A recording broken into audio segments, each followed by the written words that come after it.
So greetings and salutations, Oh, one comrades. sec. Oh, okay. Yeah, we're ready. Got it.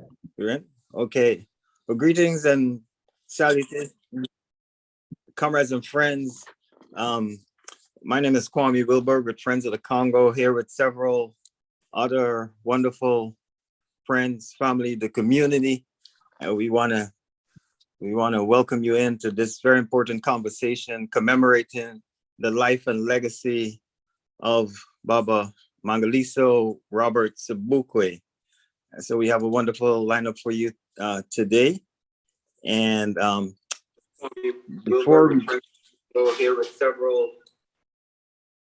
before we get right into the program, we would like to welcome you in with a tribute from the young people in Azania to Baba Sobukwe. Can we go to the clip from the students at the university in Azania?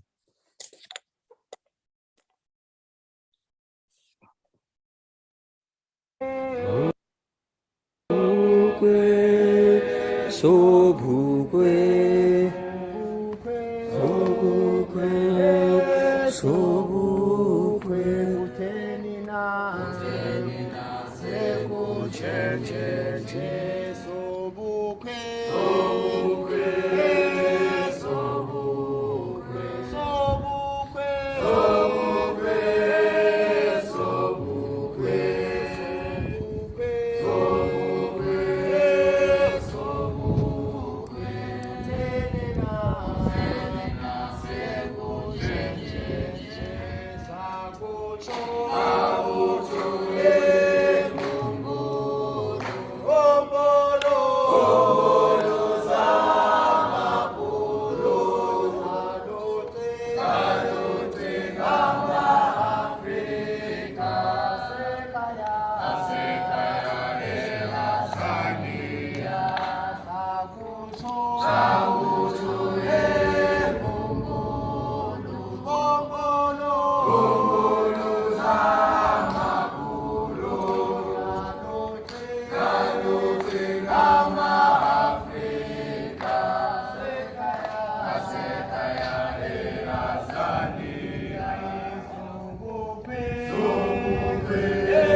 Phone charging slowly.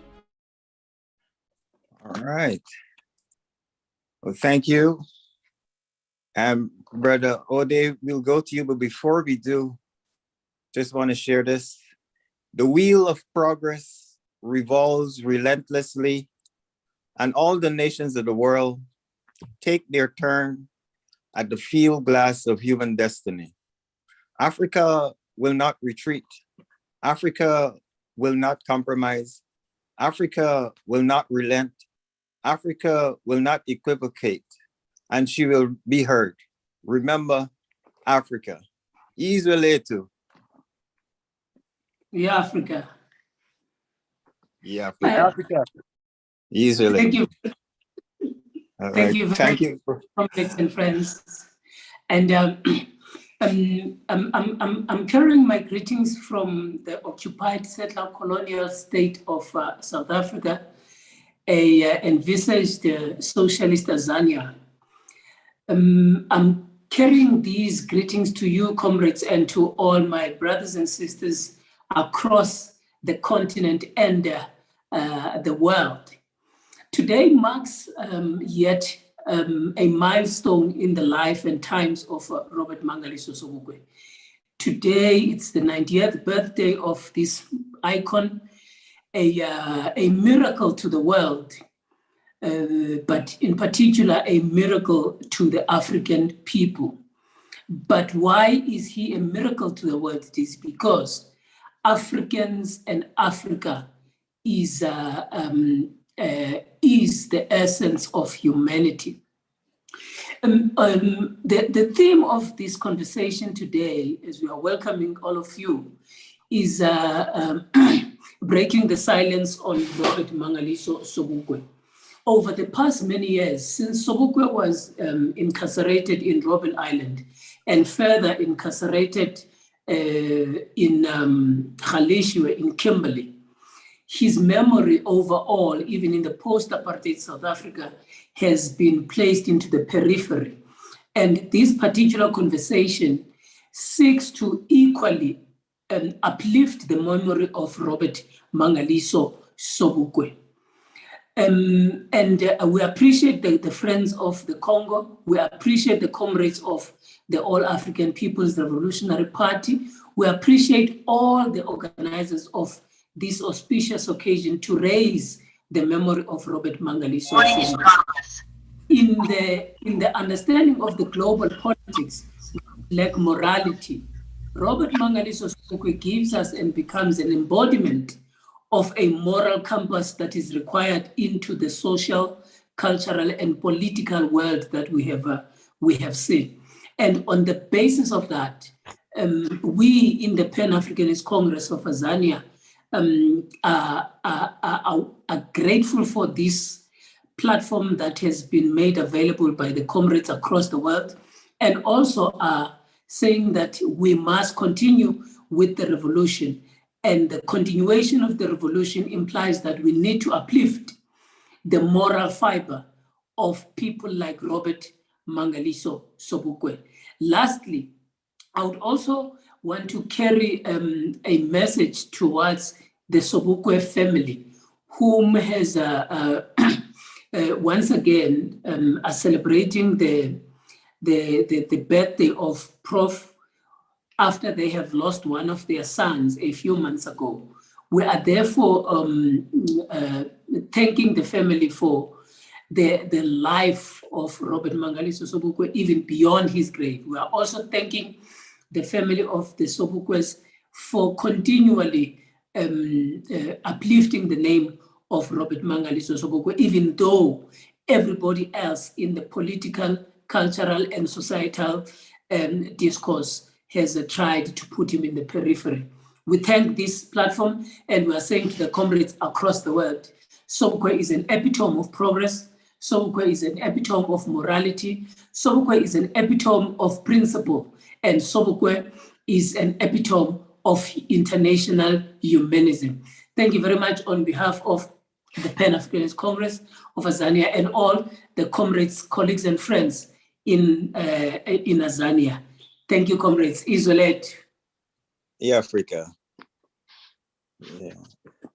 Great. Thank you so much for that, brother. On integrity, the word that comes to mind when we think of Mangaliso Sobukwe, and I'm glad, giving thanks to the All African People's Revolutionary Party, because it was them that helped break the silence for me in San Diego many years ago. Thinking back of those comrades feels pretty strong.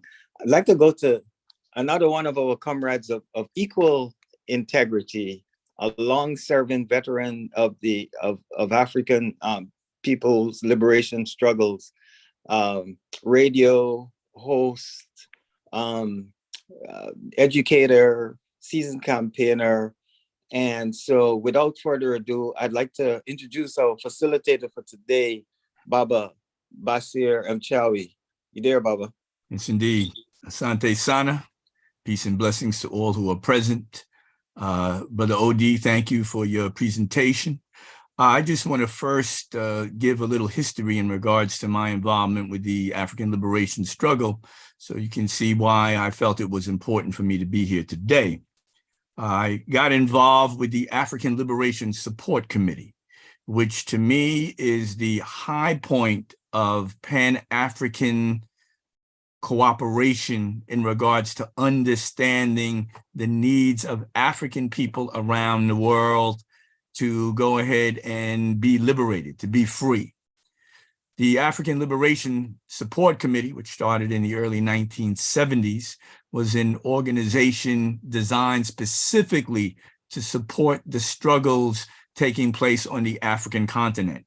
At the time, these struggles were not limited to Southern Africa, because we had places, I mean, at that particular point, Africa, with the exception of the early freedoms of countries like Ghana, that much of the African continent was still under colonial rule. So as far as we look at nations like Guinea-Bissau, which of course is in the West, we look at Mozambique, we look at Angola, all of those nations at that particular point were under colonial control. And countries around the world, not countries, we have to say African people around the world, came together to go ahead and give material and moral support to those particular struggles. It is a high point of Pan-African cooperation, and I think it's critically important that we remember the African Liberation Support Committee. During the time that the African Liberation Support Committee was active, we had an interesting kind of conversation in regards to looking at what liberation movements would we actually support. And of course, there came the conversation between, in South Africa, would we support the African National Congress or the Pan-Africanist Congress, ANC or PAC? One of the interesting things is during this particular period, the Pan-Africanist Congress made really, really great efforts to go ahead and reach out to African people around the world. I'm going to raise the name of another African hero, a member of PAC, and that is Brother David Sobukwe. David Sobukwe was really instrumental in bringing the ideas and struggles of the Pan-Africanist Congress to not only Africans in North America, but Africans literally around the world. He was an amazing brother. He was amazing in regards to, first of all, his knowledge, his commitment, and his humanity. Because one of the things I can say, whenever you were around David Sobukwe, you just felt so good because the brother was just so warm. It was very clear that the Pan-Africanist Congress was a threat to colonial powers, and it was for that reason that the PAC was destabilized in methods far exceeding those used against the ANC. When David Sobukwe was assassinated in 1979 in Tanzania, it was just amazing in regards to the kinds of things that the colonial powers would do to destabilize the PAC. So we look at Robert Mangaliso Sobukwe, the person who was responsible, one of those Africanists who decided to leave the African National Congress in 1959 to form the Pan-Africanist Congress as an important person that, of course, Africans around the world need to know something about. So it is with that in mind that we attempt to try to go ahead and raise up the name of Mangaliso Sobukwe today. I think it's critically important that we do so. We start here today, and I know that this will not be the last time that December 5th will be observed and celebrated. But we start here today in this humble effort, and we know that this effort will only grow and grow. Right now, I'm going to go ahead and turn everything over to, why not, someone who is actually named after Mangaliso Sobukwe, and that is our brother Sobukwe Shakura. He's right here, based in Atlanta, from radio station WRFG, one who has struggled in the community and in the media, Brother Sobukwe. Hello, everybody. Thank you for the introduction, but certainly Sobukwe, certainly I was inspired to take the name certainly from his work as one of the sometimes unsung Pan-Africanists, because Sobukwe's positioning within this struggle was more than just for the struggle within against settler colonialism in Southern Africa. His struggle was certainly more clear on the need for a unified struggle across the African continent. He was part of that core of revolutionaries who came to represent the struggle for one united socialist Africa. And certainly given the idea that and giving my coming into the All African People's Revolutionary Party after studying in Nkrumah and Sekou Touré and Cabral and many of the others, I was able to come across Sobukwe's contributions. And certainly when I was inspired to change my own name from the European colonial process and process of slavery that had misnamed me and my family, I certainly, after reading Sobukwe, said that this is a name that needs to be held up, because I think our naming process is a part of the propaganda, a part of educating people, of letting people know about people who made contributions to our struggle. But Sobukwe is very, very significant for many reasons. One of the reasons that he is very significant in our struggle is that he is someone who really understood and put forth the nation class struggle. The idea that, that the struggle wasn't simply about, wasn't simply a worker struggle, especially when it became to colonize people. It was a nation class struggle, a struggle, yes, of workers against the system of capitalism, but it was also a struggle of national liberation. And here lies one of the biggest fallacies about Sobukwe and how he is depicted in the historical sense.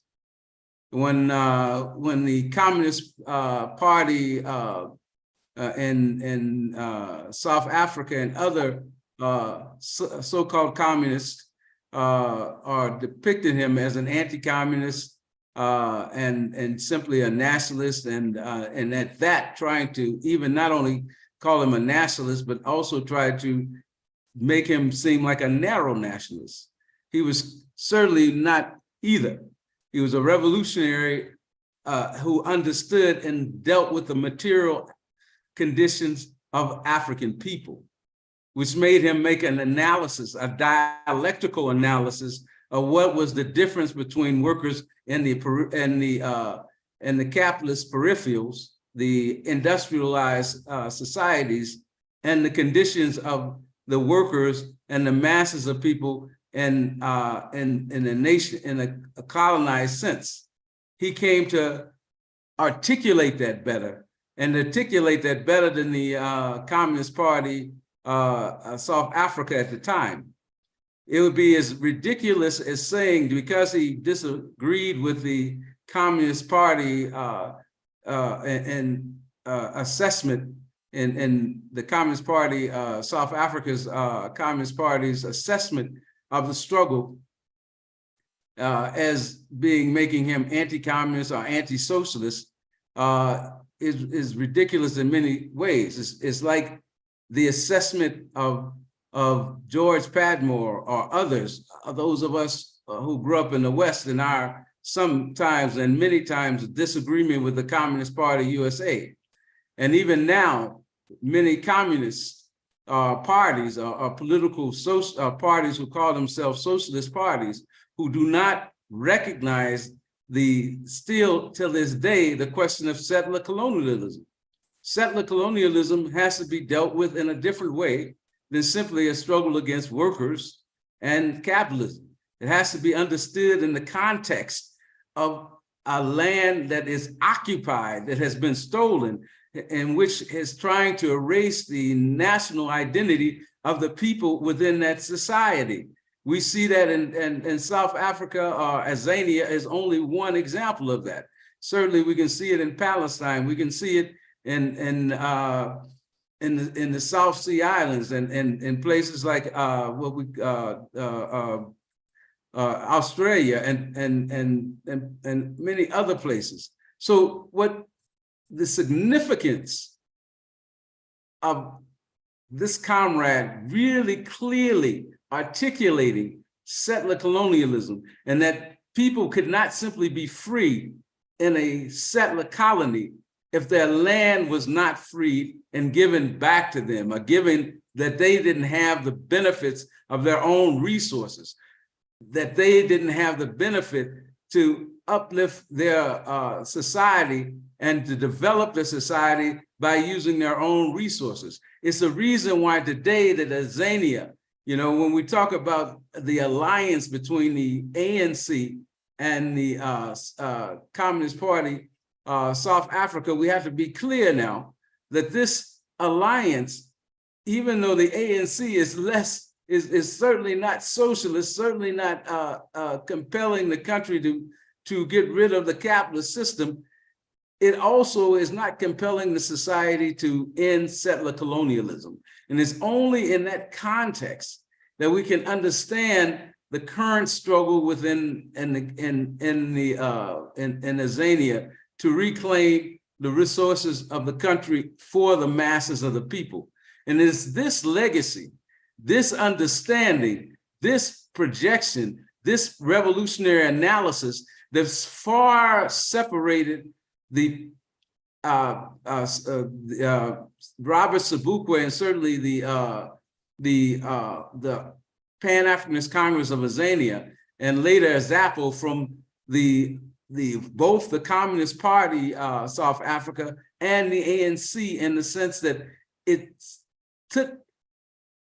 analysis was so crystal clear. It had nothing to do with multiracialism. In fact, it's Mangaliso Sobukwe who said there is only one race, and that's the human race. But that doesn't diffuse the question of how class and settlerism and settler capitalism relates to the oppressed masses of the indigenous people within the context of Azania. And it's that we can certainly point to as one of his major contributions to the revolutionary struggle. And the second one, of course, is tying that struggle not only, again, as I began, not only with the situation in Azania, South Africa, with a clear understanding that it was the African continent that needed to be liberated and freed and united for our development so that we can move our people forward. And I'll stop there and we can continue on. Thank you. Okay, Asante Santa, Brother Sobukwe. I'd like to let everyone know we've been joined by a daughter of Mangaliso, Sobukwe, Sister Meliswa Sobukwe. She is here. So, right. let us give her an African greeting, and however we wish to do so, whether we show our hands or go ahead and do something so we can greet the sister. Definitely, Sante Sana for being here. Welcome. Welcome in. Indeed. Next, in terms of speaking, I'm going to go to Brother Ako Mutota, who should be here, should be on the call. Brother Ako, are you here and prepared? There you go. Yes. Good evening, everyone. Afternoon. Welcome to our sister Meliswa. I hope I can see your face sometime, before the event is out. I was invited, I think it was yesterday, to this event, so I will be brief. I'm from Trinidad and Tobago in the Caribbean, and we have I was very much involved in the movement against apartheid. I was part of an organization called the National Joint Action Committee, which led the so-called Black Power movement in 1970. I have had interactions with people from the African Liberation Movement, some in the ANC, some in SWAPO, and also some from the PAC, when I came to New York to do political work on behalf of the National Joint Action Committee. So I'm very much familiar with the work of Comrade Sobukwe, and he has always been an inspiration to many of us in the Caribbean. And I would begin by saying this, I had a conversation with a brother from another Caribbean island a couple of weeks ago, in which I was trying to get him to be part of an event we were doing to honor another Caribbean revolutionary who has since transitioned. And at the end of the conversation, he said to me, "My brother, I'm glad that you are doing this event because we have to move the spirit of our heroes from the tomb."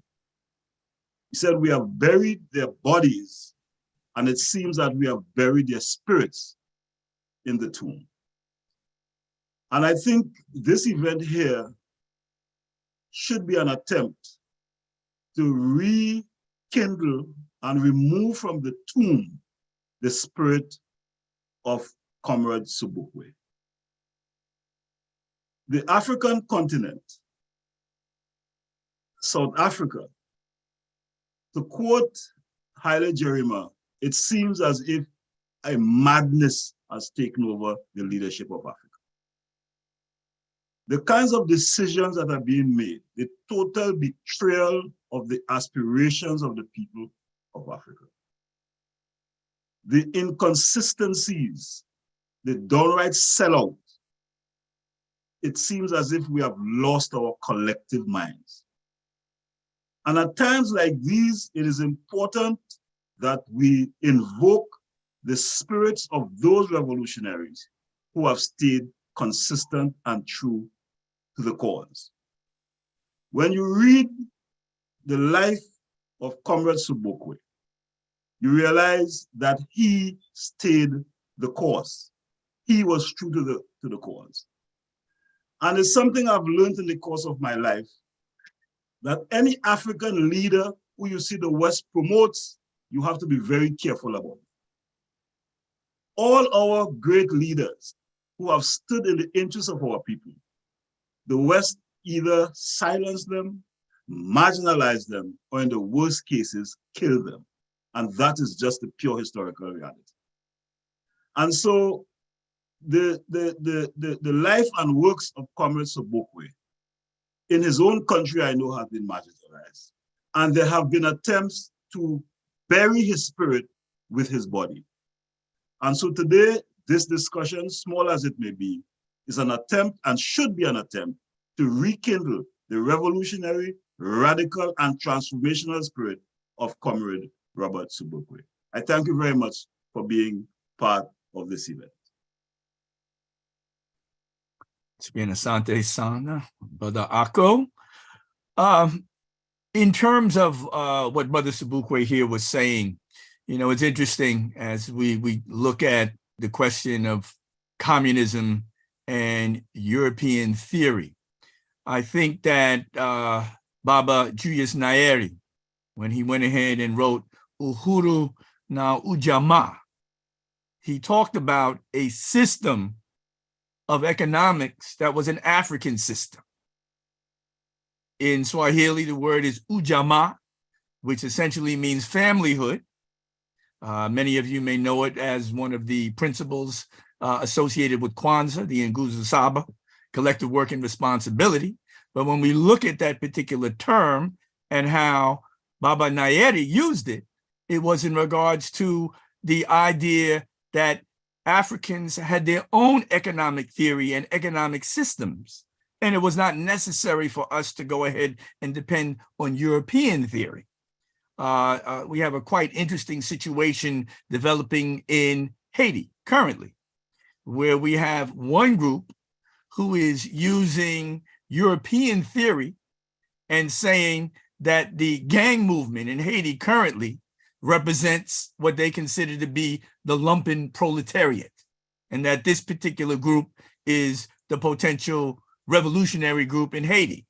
When, of course, the people on the ground and people who know the Haitian struggle very, very clearly see that the gangs in Haiti are not necessarily a revolutionary group at all. So I think we have to be careful in regards to, first, number one, understanding European economic and political theories, but at the same time, not being bound by them. That our own experiences, that our own creativity and ability to go ahead and think clearly about our situation is, I believe, far more important than being dependent on any specific European economic or political theories. Right now, I think based upon the list I have here, I think we're literally able to open up the conversation. So if there are any of you present who would like to make a comment right now, you are very welcome to go ahead and do so. Let us just identify you, and then you can unmute yourself and you can join this conversation.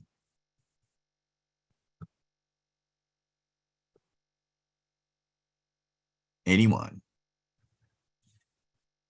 Well, let me then go ahead and talk to just a specific piece of history. And then I see Brother John Trimble. We will definitely go ahead and let you speak. But one of the interesting contradictions between the ANC and what became the PAC is a series of events that happened in 1959. And it was in 1959 that the so-called Africanists, who were originally members of the African National Congress, decided to leave because it was clear in terms of some of the things that Brother Sobukwe was talking about, some of the issues between the ANC and PAC. Was this going to be an African-led struggle? Was it going to be a struggle that was centered in the lives of African people, or was this going to be some kind of multiracial, multinational struggle? Now, of course, we understand that if in fact we have European allies, it may be necessary for us at different times to depend on European allies to go ahead and do some things for our struggle. But at the same time, we cannot be dependent on those particular European forces to go ahead and do that. So it was in 1959 that the members who were Africanists within the ANC left and then formed the Pan-Africanist Congress. Not long after that, in 1960, we have the Sharpeville Uprising, which many people refer to as the Sharpeville Massacre, March 21st, 1960. This was something that was led by PAC. Now, there is a historical narrative which says that the ANC planned to similarly go ahead and protest against passbooks and protest against the restrictions of movement that the apartheid racist Boer government was attempting to try to place on the people. And the narrative says that the ANC wanted to go ahead and do this not on March 21st, but on March 31st. But it was the PAC obviously in collective effort and collaboration with the people who decided to go ahead and begin to protest the restrictions that the apartheid government was attempting to place on African people. And that date, March 21st, 1960, is a date that we all need to remember.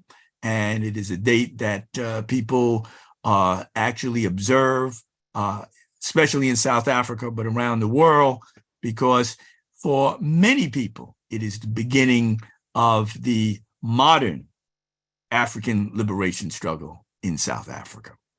Brother John Trimble, let me recognize you. Thank you. Thank you to the Friends of Congo for hosting this, and those with the APRP there in the Georgia area. I'm located here in occupied Zania. I'm both a member of the All African People's Revolutionary Party and also a proud member of the Gerald Kandlo branch of the PAC here in Azania, and I'm glad to see that our chairperson is also on board online, and maybe he'll say a few words. I wanted to just touch on two things. One, the contribution that my comrade Sobukwe had mentioned in terms of how Prof. Sobukwe had linked in socialism integrally with the unification of Africa. And this is one of the things that we share in the All African People's Revolutionary Party, this solid connection in terms of understanding that as socialism is a scientific process where the people will seize control of the resources and use them for the interests of the masses of people. It's nothing that is limited to any particular people of any color or any nation. It's about being scientific. And this is one of the things that Comrade Sobukwe clearly laid out even before he broke away to help form the PAC. It's been stated at several points the importance and the reason behind and that break. But what I want to do is to relay two things on the ground that clearly speak to this difference between the charterists and us that consider ourselves Africanist or Pan-Africanist. That is the charterists constantly saying this is a Republic of South Africa. And by the very nature of our organization, the Pan-Africanist Congress of Azania, and the nature of the Azanian People's Organization, it's clear that we're saying, no, this is Azania. And the part of the problem is even in this notion of considering it still to be the Republic of South Africa. And I wanted to also relay a key point of difference even on the discussion of land, because even the ANC is claiming that they want to give some land back, and you had the EFF talking about land reform. But it's a clear difference in that charterists are constantly referring to this as land appropriation. And we have to understand the difference there in that a government appropriates land to build a bridge or to build a dam or to say, okay, we need to have this highway here, so we're going to appropriate this land for this, or even maybe a matter of saying we're going to appropriate this land to give to this particular community. But what we're clearly talking about is land reclamation. We are reclaiming the land that was stolen.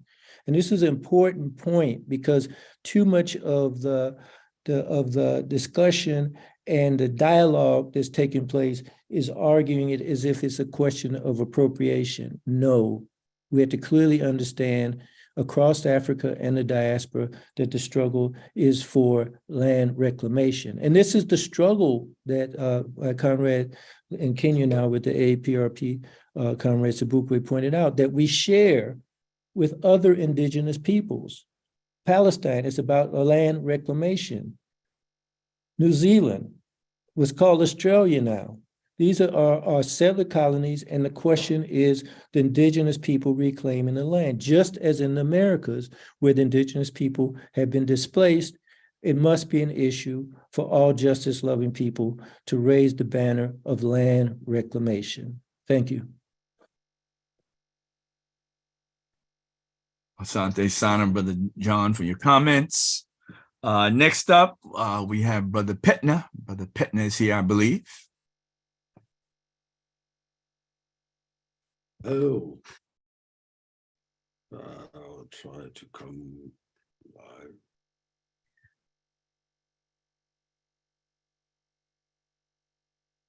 Yeah, greetings, Asante Sana, for all the contribution, and it's such a big honor to be here with you guys celebrating Brother Sobukwe memory. And this is a very, very, very important to me, particularly because, you know, going across the continent of Africa and being in so many countries, meeting a lot of young folks.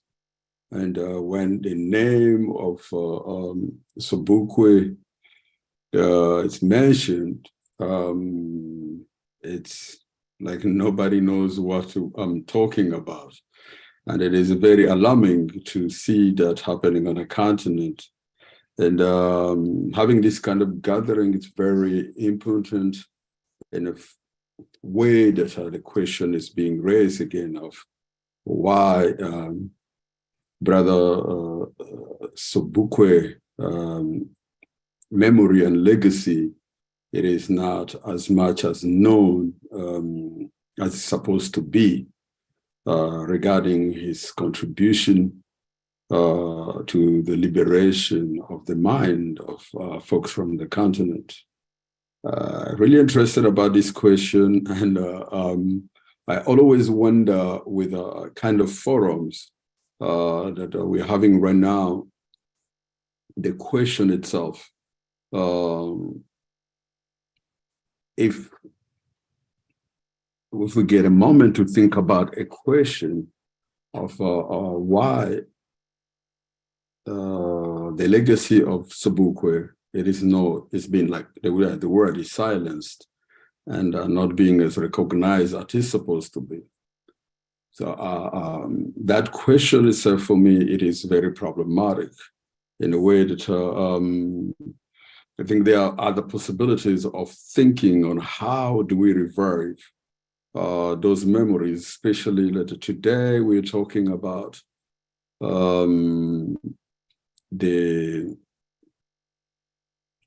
need of learning from our ancestry knowledge and put it on the table so that we can create new knowledges that can serve the continent. For me, the question I want to just put out there on the panel, it is how to revive the teachings, the memories, and all these ideas from people like Brother Sobukwe, Funitibu, so that we can create new knowledges that will be for an interest to even the younger community or to the future leaders so that they can put it in a practice as we are moving forward. Thank you. Asante Sana. Asante Sana to you. I'd like to let everyone know we've been joined by esteemed African elder, Baba Eyusi Kweyana. He is here. He has joined us. I believe he's listening in by phone.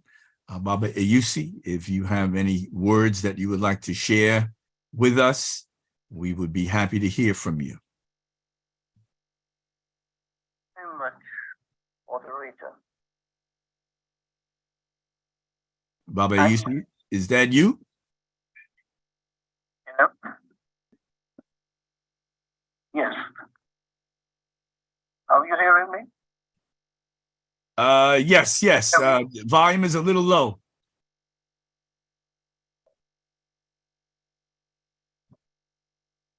I am on the telephone. I don't know whether this is the right gadget for this purpose, but I have listened to the remarks made by the sons of Africa who spoke earlier, and thank them very much for the knowledge they imparted. I come into it myself very marginally. When at first I was reminded of this symposium by Brother Kwame of the Friends of the Congo, and I heard the name Robert Sobukwe. It sounded familiar, and I could do nothing more about it until he kept on talking about the Pan-Africanist Congress of South Africa. I said, oh my goodness, yes, Robert Sobukwe. All I can add to this discussion, and I was hoping to hear more before I open my empty mouth. All I can add is that in the late 60s or early 70s, we had in Guyana a movement called ASCRIA, the African Society for Cultural Relations with Independent Africa, which at one time was in a kind of loose alliance with the independence government of the National Congress of Burnham, and inevitably broke with it. But we had in Guyana some exiles from the African Liberation Movement, and among them were members of the Pan-Africanist Congress of South Africa. We heard a lot about the conflicts between them and other movements, some of which had the blessings of well-organized international forces tied to major powers and so on. So all of them as participating in the same struggle. And it was our way of leaving those things to the internal forces and not dabbling in them. So we welcome the exiles from South Africa who were from the Pan-African and we kept out of the struggles that divided them. I want to mention one person in particular, and I know that our struggles are dotted with a lot of internal differences and sometimes rising to conflict. But I have to mention a brother called Massimini, Leslie Massimini, of the Pan-African Congress of South Africa, who lived in Guyana for many years and worked closely with us and with all sections of the Guyanese community that would hear him and offer solidarity to the struggle that he represented. This morning I recommended to the organizer of this forum the name of someone who worked even more closely with Massimini. And that brother was a student of science and an organizer of land cooperatives. There was talk about land here this morning. Then Leslie Massimini joined with this organization, the booming spirit of which was Brother Kobina, Maxwell, and the organized cooperative in the south of Guyana called Marudi Cooperative. Leslie Massimini was a major person in that movement. We worked for many years together doing very creative work and made links with the indigenous population of Guyana in that part of the country. Because of internal political developments and positions taken by our organization, Austria, against what was plainly corruption in sections of the government. It was a very necessary and difficult thing to do in that situation, country torn by racial conflict and competition. But we did our duty. As a result of that, our organization ran into conflict with the existing government. And it would appear that those attached directly or indirectly to the organization came under governmental disfavor. The land cooperatives that had been organized in the period leading up to 1973 or so, some of which, not all of them, had been organized by Austria, came under disfavor. Marudi stood out because it was independent, an independent organization organized by its members, but in alliance with all progressive forces. And I'm sorry that Brother Kobina is not on this panel because he could give details. The point I want to make is that these cooperatives were one fine morning all dissolved by act of government, which feared that the cooperatives were in fact hostile to it for some unknown reason. After that, things dissolved and the South African brother I mentioned, Leslie Massimini, had to leave the country.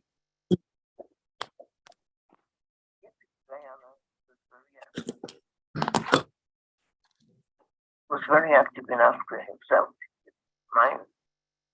He was active in government forums and they invited him. He was ready to represent the problems of the South African people to any audience that would listen.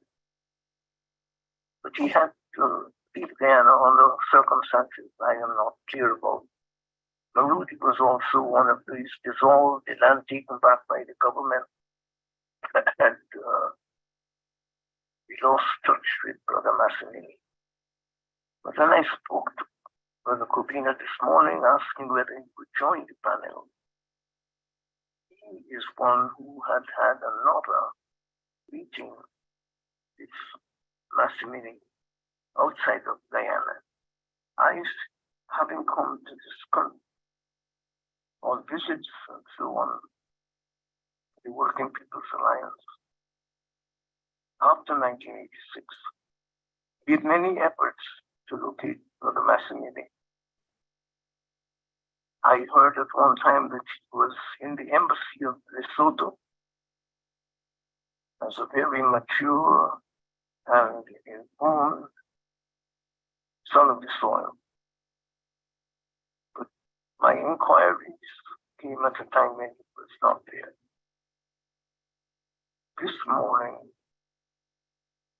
Brother Kobina of Mayana told me that he had met Brother Massimili once in New York in the USA. That is what I can contribute safely and without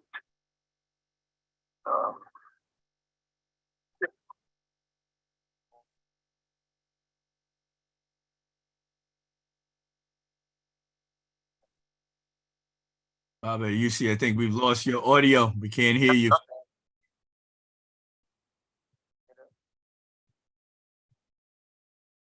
Yeah, I think he probably ended his. Oh, he's still there. One wishes for the continued liberation of the working people and masses of China.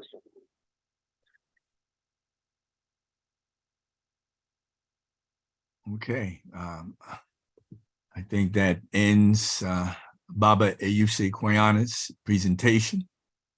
Baba Ayuse, Sante Sana, thank you very much for your presentation, for your many, many years of struggle and leadership. We appreciate you. Right now, I think, well, we had given people the opportunity to make some comments earlier. And if there are any people who would like to make any comments currently, please let us recognize you and make your comments. And when that particular period is finished, I believe what we should then do is see if there are any questions.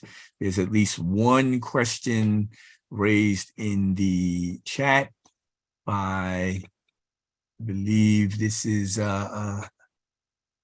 Sister Thandi, but let us see. First off, are there any further comments that any of our presenters or any people present would like to make?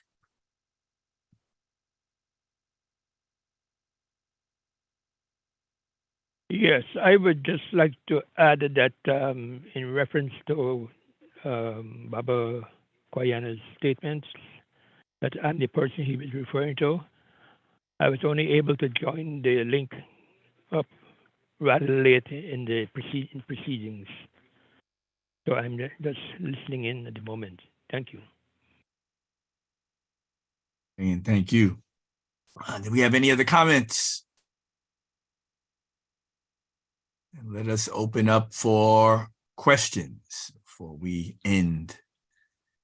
Are there any questions that people have? There's one question that is in the chat, essentially raising who should have the responsibility of recognizing Mangaliso Sobukwe. And I think part of that is in what we're doing today. You know, as we raise his name, we see that it is us, that it is the people who have the responsibility of raising the name of Mangaliso Robert Sobukwe. Brother Kwame, is that you? Go ahead. Yeah, so again, much thanks for all the contributions so far.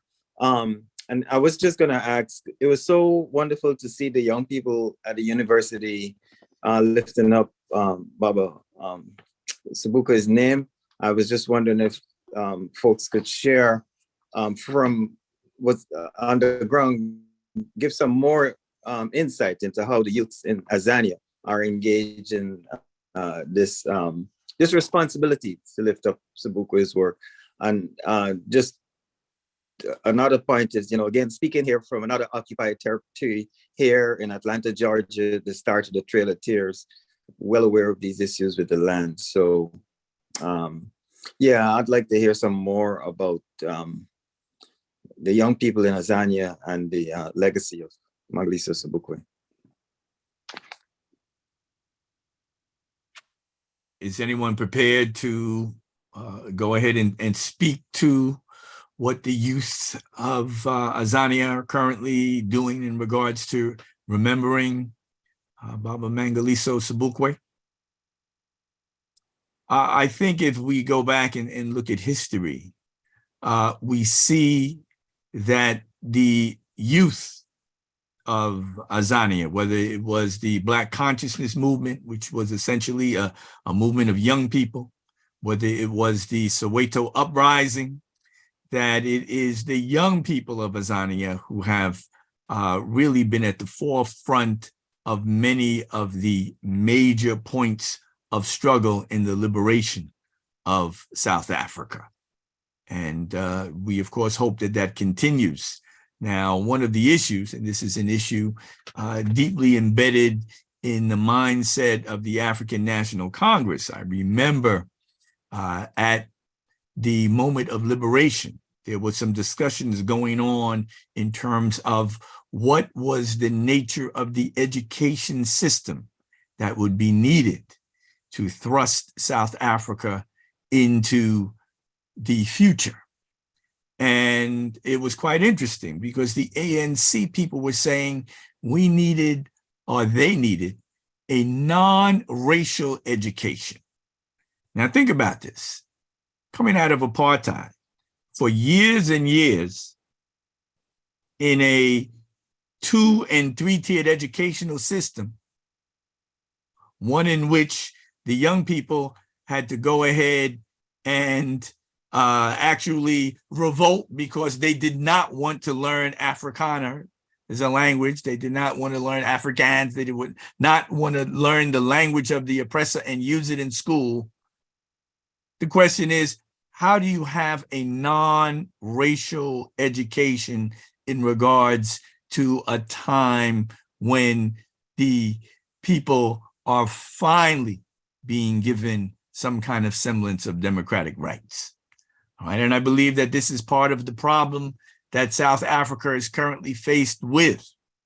I mean, if we were just to look at the educational system, I mean, that would just be one aspect. But quite obviously, the land question, as has been raised, how can we go ahead and have issues in regards to the liberation of land when we know that it was the colonial enterprise which stole the land from the people in the first place? That there has to be some kind of restorative process by which the land is returned to the people. And of course, this is something that in South Africa, we have not necessarily seen to the extent that we need to. Brother Sobukwe, please go ahead. Yeah, I think you make a good point, but I think it's even deeper than that, because it's not really a question of non-racial education becomes a code word for non-truthful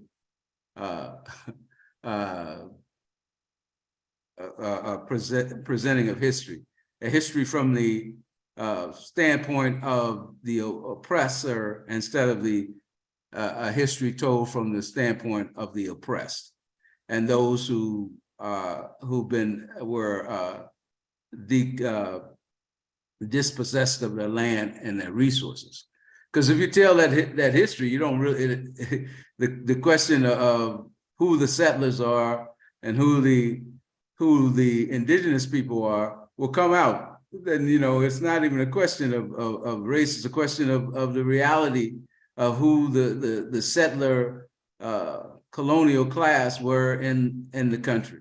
So I think it becomes a code word, just like the Truth and Reclamation trials that attacked all of the comrades who who like and was used to really destroy the credibility or of those who fought and who were militant and still wanted to talk about land reclamation and those kinds of things. So you had to attack Winnie Mandela. You had to keep in prison and not pardon APLA fighters who some were still in prison up until 2017. It's that kind of reinvention of history, a class history, a settler's interpretation of history that we really were, that I think many of the youth who are rising up in this era are talking about. You know, walking around and having to see your oppressors' statues, the ones who oppress you, and going to schools and educational facilities that are named after your oppressor, and the one who dispossessed you of your land, and those who, you know, were teaching a racialized education, a oppressive education. Those are, I think, the realities of education, certainly not just in Azania, but certainly wherever Africans are. We're you know, here in Kenya, everywhere, where, you know, the continuation of the use of the names of the colonizers for places like Victoria Falls and places like that, or an insult to the historical reality of our people. These names were imposed on us. We didn't choose these names. We didn't choose the culture that has been thrust upon us. You know, so I think that this is, you know, we're not just talking about, you know, we're talking about if they were really talking about emerging from a racialized European racist racialized education and going to a truthful education, that would be liberatory in itself. But what they are talking about is covering up the people's actual history, the indigenous people's history, and the crimes in which they committed. And I think that that's where we really are in that notion of education. In total agreement with you, brother. As a matter of fact, I mean, very clearly, you know, what is necessary, you know, coming out of a liberation struggle is that young people need a liberation education, you know, not one that is, you know, simply going to be so-called, quote, non-racial. In the United States currently, with this so-called controversy about critical race theory, you know, this is an issue in which white parents are essentially, they've been weaponized to go ahead and bring any kind of curriculum which would make their children feel, quote, uncomfortable as something that cannot be taught. So very clearly, this is a international struggle. You know, it's a struggle for truth. It's a struggle for true history, and it's a struggle for liberation. And that, as we know, that our young people need a different kind of education if, in fact, you know, they're going to survive into the 21st century, for sure. Brother Akko, I see you. And then after that, we've got Tafadzwa. It's just a question I have. I don't know if anyone can answer it. If there is, or are there any monuments, historical markers recognizing the contributions of Comrade Sobukwe? And I asked that question in the context of what a brother said just now. Also, so many of the monuments we have in our countries are the monuments of our European conquerors. Now, I am from a very small community in Trinidad, and we had a major uprising, anti-British uprising in 1937. 14 people were shot by the British security forces, 5 were killed.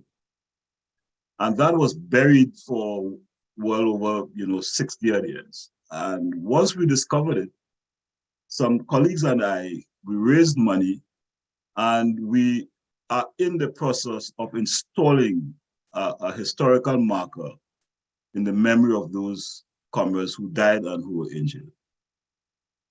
We cannot wait on the state to do certain things. And I think, you know, where we see the need as revolutionary people, as conscious people, we have to act. And so we acted, we raised about $25,000, and we have this historical marker, which should be installed soon. So I'm asking the question, if there are any, I don't know, and if there is none, maybe at this forum, we can begin the process of doing that. And I say this too, there is another unsung hero, a writer from South Africa called Jordan Kush Ngubane, who wrote a very classic book called Ushaba.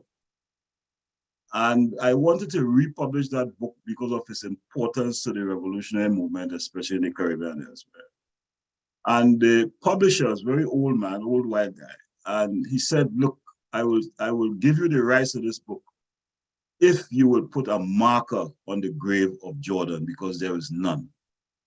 And too many times, we have people who have fought, people who have made great sacrifices. We talk about them, but we don't leave permanent markers. And so I would hope that if there is none, and if there is one, we should do others to commemorate the life and the struggles of Comrade Sobukwe. That's my question and comment at this evening. So are there markers? Could anybody answer that? Is there some monument somewhere or any building in his honor or school? Could anyone answer that question? Brother OD, do you have any information regarding that at all? Brother OD is still here. Yeah, he's still here. I actually would have loved some of my comrades to be the ones who are responding to the question. I was hoping that they will, because I do have a totally different view. Let me start here. There are some of the statues that are established on behalf of Robert Sobukwe. And also there are some buildings that have been renamed under the name of Robert Sobukwe. There are a few. And now this is my problem with how the renaming of these areas in buildings, institutions and streets and all that. There is a street that is named Robert Sobukwe, and on the corner, it is meeting a Steve Biko Street. These are beautiful ideas. These are beautiful things that are happening in the institutions. But the institutions that are named after these great people, they tend to be neglected. They tend to be not taken care of, well promoted. For example, you've got a former Kimberley Hospital where Robert Sobukwe passed away. It is known as Robert Sobukwe Hospital today. Beautiful idea, a beautiful dedication, but the actual services that are provided in that institution are of a lower standard, and therefore putting the name of Robert Sobukwe into disrepute. You've got a building within the Institution of Higher Learning, Witwatersrand University. It is called the Robert Sobukwe Building. Young people of the PAC fought extensively for the recognition of that particular building. But where do you see the building itself? The building is inside. So it is not prominent. It is inside a particular great hall. So there are those things that are taking place. There is a museum that is being was built in Grafrenet at the home of Robert Mangaliso Sobukwe, but it seems like it has been abandoned. It has not been given that much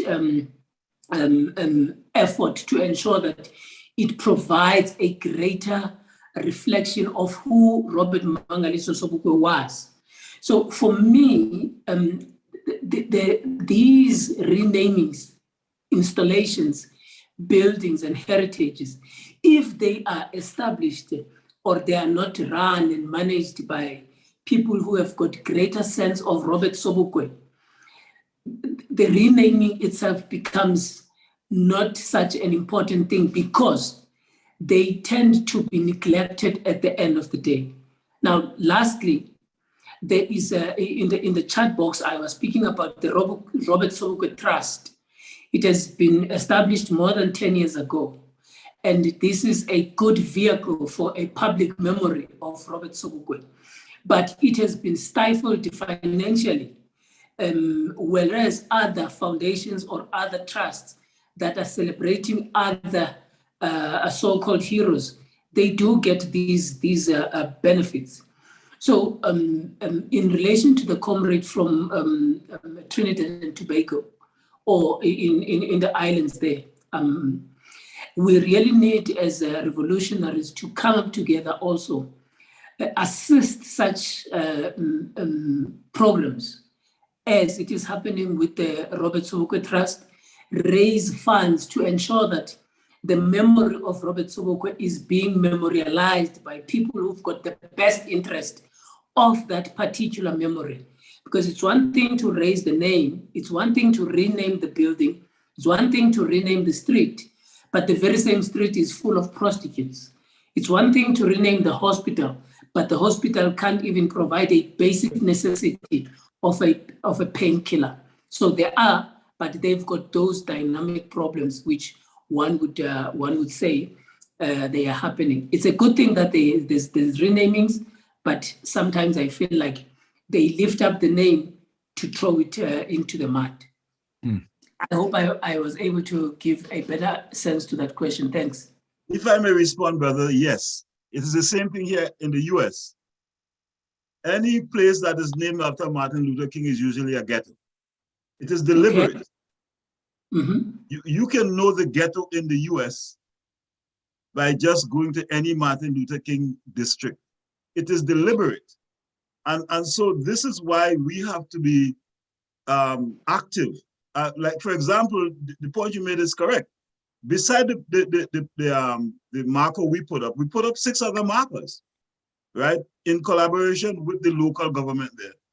And they left them to just rust and so on. So what we did, we got volunteers to clean them. You know, so we know that's what they would do. They want to keep our heroes in the tomb, and where we rekindle their spirit and put a marker, they want to make sure it is denigrated, it is desecrated, and so on. So part of our struggle is to ensure that these things are maintained properly and to pressure the authorities to get them to maintain these things properly. Regarding your proposal or suggestion of raising funds, it has been one of the weaknesses of our movement in that we have not, I've always said in so many words that we, talk about the politics of the struggle. We talk about the philosophies of the struggle, right? Well, what Kwame Nkrumah said, seek ye first the political kingdom. But if you don't have means and methods to organize economically, then you have a problem. And I think that has been one of our weaknesses. So we do have to move beyond just establishing the things, but we also have to have skills and capabilities in raising our own funds and not going necessarily to some of these foundations and people like that who come offering us these services. So yes, I understand the situation, but part of our struggle to me has to be that we fight to make sure that standards are maintained at these institutions that bear the names of our heroes. Okay. Next, I'd like to recognize Tafadzwa. We've got somebody, Tafadzwa. Yeah, thank you. I sort of get crushed into this conversation, but excitedly so. Yeah, my name is Tafadzwa. I'm coming from King Williamstown, but originally I'm born in Manicaland province in Zimbabwe, but then came to South Africa to study at 40. I was wanting to speak on one issue relating, recognizing a legacy, perhaps what youth can do, or or the raising consciousness. What can we do around the brand, if I can use that word loosely? But before I do that, I'm quite excited by the question on the platform to say, are there any, how do we recognize memory in terms of monuments and institutions and all that? And my view is that the Sobukwe like identity, there are things that you do find that government has been trying to do. But of course, there's always that question of saying that a government has not done enough, but partly also because perhaps the pressure from different groups which also benefit or understand the consciousness or the work that Robert Mangaliso Sobukwe has done, not only to South Africa, but globally. So you do get a kind of a touch and go scenario. I'll take the first point, perhaps, which is closer to home. When I was at Forte, there was a big move to consider Forte rebranding, renaming Forte under the name Sobukwe. It's only recently that we realized that they are going another route. But already in the university, there is the core of the university, the center, what I can call the heart of the University of Forte. It has got something that we call the Robert Mangaliso Sobukwe way, which if you are to get to Forte, you wouldn't leave Forte without walking that walk. And what they've also done there is that they've sort of summarized, for someone who doesn't know, you know, some brief history, some pictures of the struggle and what he has contributed to South Africa and the globe, which is quite critical when you get to the environment of Alice.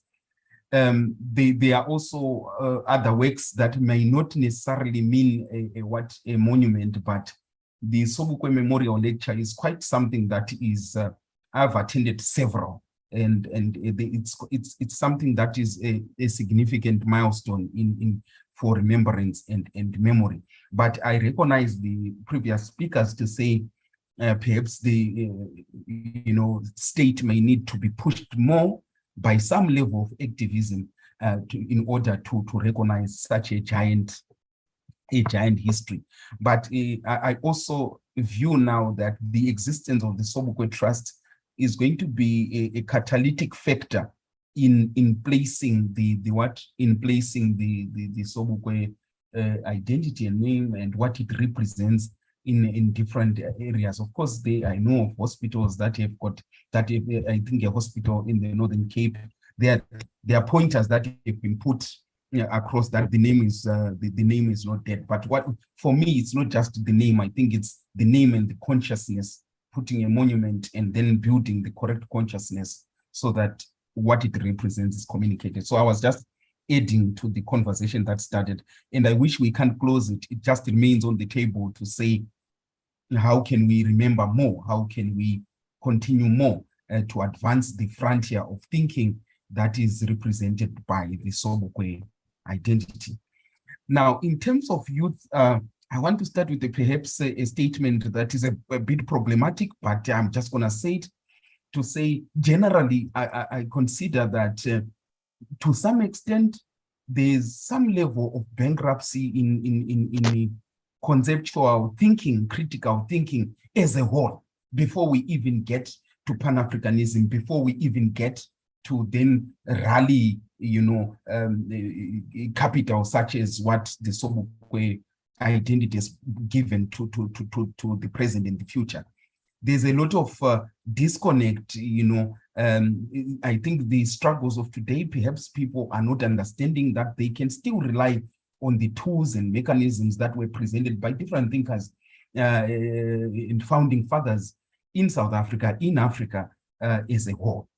So that disconnect is the disconnect that we may need, as I'm saying, the Sobukwe Trust as a catalyst and other role players, of course, to create some critical mass of identity, of awareness and raising consciousness for if anything that we benefit from the Sobukwe work is to be conscious, to be critical, and to be able to look at your material environment and be able to charter a new futuristic view of how society can be bettered, but of course grounded within a Pan-Africanist identity.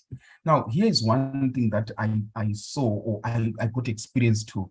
When I was at Forte, 2005 to 2008, the Vice Chancellor, they working with the students, they launched what was called a grounding program. And we were being taught transdisciplinary inquiry. The idea there was that from Forte, if you are a student of accounting, and one is a student of agriculture, and one is a student of political science, there should be one thing that connects you together. In as much as this, in terms of disciplines, you are very differentiated, but there should be an umbilical cord that rubber stamps to say, this is a liberated accountant, a liberated agricultural student, a liberated social science student. So we found ourselves confronted now with literature that brought Sobukwe into our classes, accounting students, and in our differentiations. So what that assisted was you start to create a consciousness of a graduate who is aware of the environment that they're gonna work in. So if we want to win youth, and we are saying that we are putting almost everyone in some tertiary qualification, in some qualification, I'm thinking that we can, that's a good breaking ground to introduce, critical thinking at that level. The other example before I stop there is I then participated, I think 2017, 18. This we went to Steve Biko Center for 3 days. We were different. I saw brothers who were coming from the Caribbeans, Zimbabwe, Kenya, Ghana, and also interestingly from Europe, especially Britain, who were Pan-Africanist. We were coming to think together. And I also was presenting a paper there. But what we came out with that was a strong telling story was that, and I'm going to use now, I think AWB Dubois, who talks of the 4 questions that can honesty be comfortable when confronted by deception. The same thing that Sobukwe asks later to say, can we be cheated? That this is the truth of how the state of affairs should continue. And we were to conclude at that conference to say, even today, when we are looking at China and Africa, when we are looking at the world in Africa, when we are even looking at domestic issues that are happening within our communities, the Sobukwe narrative of a caring African, an African who is logically connected to his environment, to even environmental questions of climate change, we may need to tap into a liberated way of and consciousness of looking at things and answer climate change, my carbon footprint. From if Sobukwe was to be asked this question, how do you think he would have responded? Would he have been comfortable by just the status quo of a dirty town that we are not worried about? We continue business as usual, and yet this is Africa. This is one space of Africa that should look exemplary when projected to the world, an African way, So for me, I'm concluding to say we may need to consider going forward small conversations in smaller spaces, but that are happening massified. But small conversations in smaller spaces, but that are happening massified, to recreate that kind of triggers and magnets who are starting to go to the world when they are sort of away. And as I'm closing, I'm saying one thing that we then learned from Sobukwe is we're now reading and understanding. You would not fail to pick up the centrality of the human being in his story. The centrality of the human being in his story. Maybe let me stop let me not get excited. Thank you, sir. All right, thank you. Next up, we have Brother Kwame. I want to recognize you. I see your hand. Yeah, I know it's been a long day, but this is really quite enriching. It's almost as if the more they try to suppress and to silence Sobukwe the stronger, the higher the volume is, I think, because I don't think anyone here could deny that we're really hearing the voice of Sobukwe, the messages coming through. I just want to say, I hope that Brother Kwadwo, who's going to be working on our political education classes, that we take some pointers from what was just shared by everyone and Brother Tadas just now. So education, yes. I want to ask a couple of things. One is I do hope we get to hear from Sister Melissa before we close in terms of that experience with a family member, a loved one. But to come back to the state, well, before I go, the proposals that we raise these monuments as living testimony. Yeah, the kitchen is yours. I think we're okay. So I would like to propose. If about the hospital, is there a project that is in the works that's being thought of? And I do want to salute the work of the trust. But so I don't know if Brother Tande can help with that. But could this gathering agree that in addition to the wonderful suggestions by Brother Mutota, that it seems to me that hospital, the way Sobukwe seemed to care about people's lives, speaks essentially to this point to the human experience. So I don't know, as a humble proposal to the gathering. And then lastly, it seems to me, right, that there would have been a tremendous amount of information collected on Sobukwe's life and massive government files. I would wonder if those files have been released by the ANC government afterwards. And I also would wonder if students are looking at, could it be that other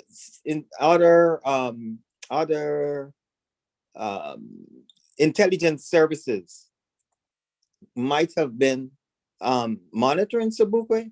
I have a hard time believing that our dear beloved land of the free and the brave folks over here and the British MI6 would not have been monitoring Sobukwe. I just wondered those 3 points.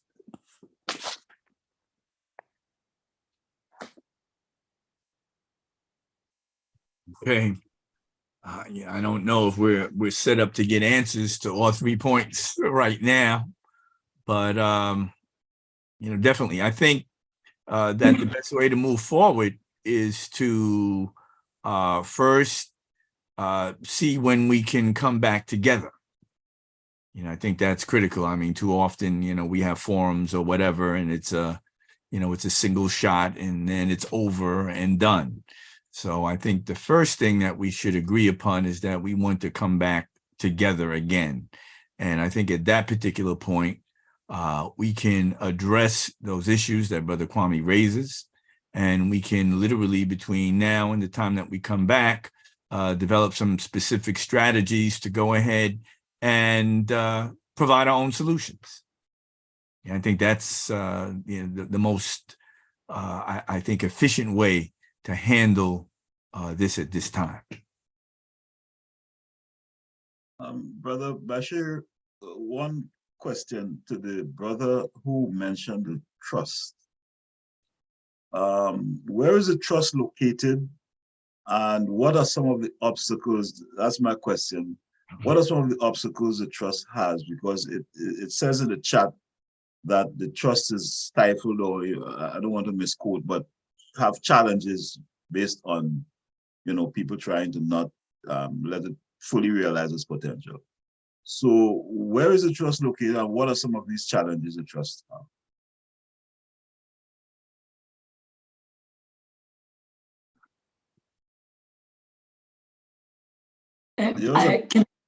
Can I ask Sister Namfundo Sobukwe to respond to that? I know I'm putting her on the spot, but just so that because they are able to give a better answer. However, the trust is located in South Africa.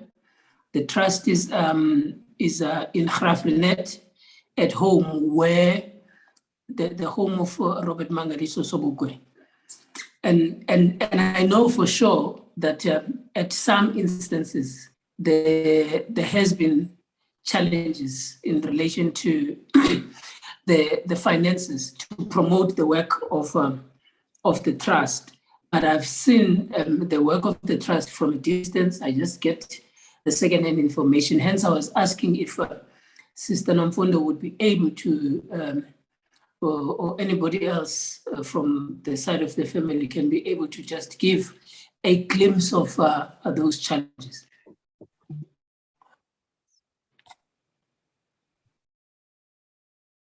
Yeah, brothers, as I said, I think that what we're going to have to do is get the information regarding the trust, regarding the hospital, regarding other kinds of ways that we can actually begin to amplify the celebrations and observance of Robert Mangaliso Sobukwe, because I don't think that we're going to get answers to all of the questions that we have at this particular point.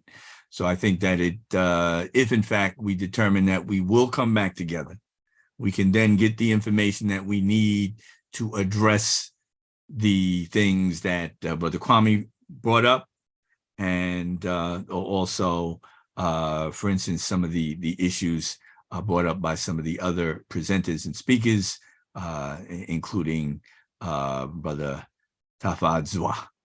Okay. So I guess last comments. I think this is a beginning. I think it's an important beginning. I believe that there are so many African heroes and sheroes who do not get the recognition that they need. They do not get the recognition they deserve. And I think it's important that we continue to raise up those names. And again, in terms of if we look at PAC and the struggles, then of course we have to raise the name of Mangaliso Sobukwe, David Sibeko, and many of the freedom fighters whose names that we do not yet know and whose names need to be raised, and they need to be observed and celebrated in a similar fashion. Sure that. Yeah, if I could just add, Basir, if we could get some volunteers to do what you suggested, which is to organize the next gathering. Just so, if a couple of people could raise their hands to follow through on that, I think that would be important. Mm-hmm. Well, I think there's also some specific work. Brother Odie talked about the trust. So I believe that he's going to have to talk with the family members who may not be prepared to speak about the trust at this particular point, so that when we come back, we can have the information about the trust. So, right. Brother Odie, would you take on that responsibility?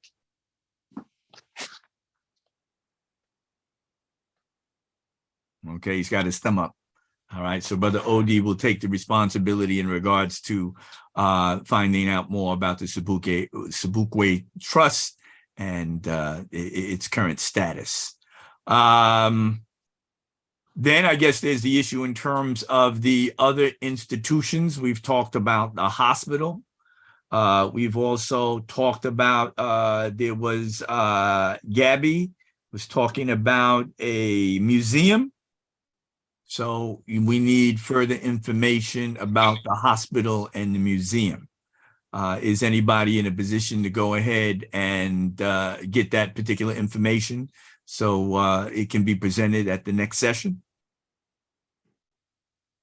Besides those two, those things that were mentioned, I think it's always important to have, the legacy and the ideas to be preserved and spread. So I think that certainly, one of the objectives may also be to make sure that we get some kind of digitized library of Sobukwe's works, and make them more available to younger people to read. So that might be another feasible project to consider. but I definitely think, you know, whatever this, you know, I don't want to make it a subcommittee or whatever other people, but certainly, we certainly, it is the beauty of what this forum has been is that it, you know, it has Pan-African flavor, which I'm sure he would have appreciated. The fact that we have people who were born in the on the continent in the Zania, people who are born in the diaspora, coming together to have this conversation. So, you know, to the degree that, you know, Kwame, anything I can help you with, you can kind of help me and lead me. I can't necessarily lead a project right now, but certainly I will certainly be willing to work and help organize whatever I can and helping in the process. Wonderful. Okay, in the chat, Gabby has agreed to also assist. So, Brother OD, if you look in the chat, Gabby has left email. So you can actually go ahead and the two of you can collaborate in regards to that. And of course, as we said earlier, reach out to the family so we can understand the status of the trust. But not only the status in regards to its condition, but also what is its focus? What are the responsibilities of the trust? So that we're very clear and see what we can actually do in regards to assisting. Okay? So if I could interject, Brother Bussey, just briefly, as we go forward to that project, not to put Brother Petna on the spot, but, you know, one of the things that certainly raised the profile of these heroes, these servants of the people, right? Service, sacrifice, suffering, I think is what it is. I hope I'm not misquoting the point. Patrice Lumumba, so many others. I don't want to put Baba Yussi on the spot. The living legacy of their work, like Sobukwe today. So, Petna, what I was thinking about is, you know, these cultural celebrations that bring to life these people. So, I'm resistant putting you on the spot, but I think you know where I'm going. Thinking about these. So yes, is there a way to have these forces lifted up? And I know we you know, the agenda doesn't allow the time for us to go on, but maybe at the next meeting we can think about not only Wakanda or Black Panther. Well, I'll stop there.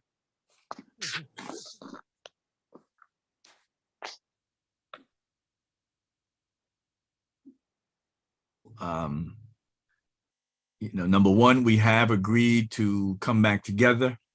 I think it's probably premature to set a date, but I would assume that we would be talking about January or February to come back together.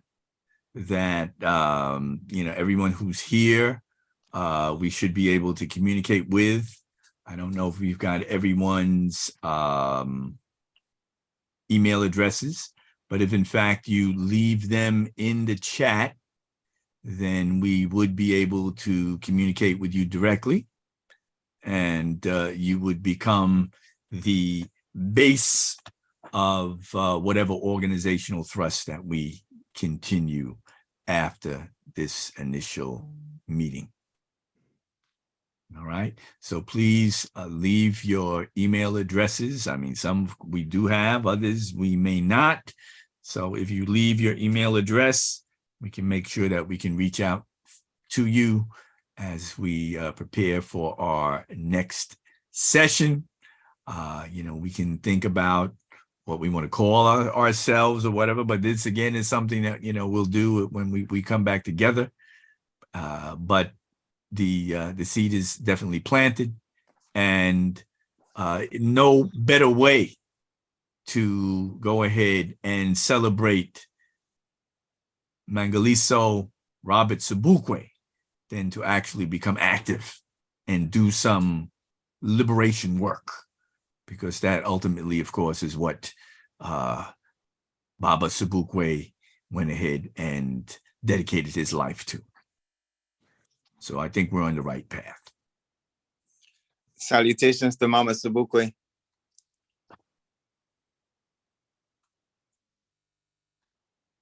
All right. So any further closing comments? Asante Sana. We want to thank Brother Kwame for, I think, bringing forth the idea and pushing it forward. Thank you. Thank you. Thank you. And of course, we'd like to thank everyone who has contributed and everyone who contributed just in regards to their presence, because their presence was in fact important. This is where we begin. This is the beginning point. And, let us see how far that we can go. Any final comments by anyone else? And peace and blessings. Luta continua. Let the struggle continue. Let Africa be free, and let Africans everywhere be free. Thank you. All the best. Is related. Is related. Africa. Africa. Is related.